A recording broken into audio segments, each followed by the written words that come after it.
Ayan, nag-change lang ako ng ano nila, ng kusot nila. Konti lang dapat kasi mainit yung panahon.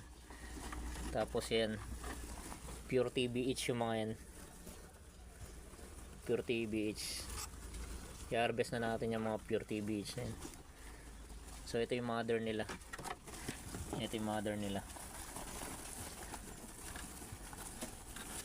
Tapos ito sila.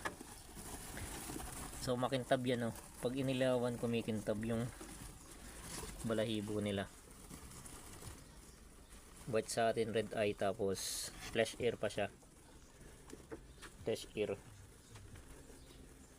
Ibig sabihin ng flesh ear, ano, white din yung ano niya, color white. Kasi yung ibang TBH natin or GH, yung ano nila, yung tenga nila kulay itim. So ayun na sila. So ayun lang, nabuhay niya lahat.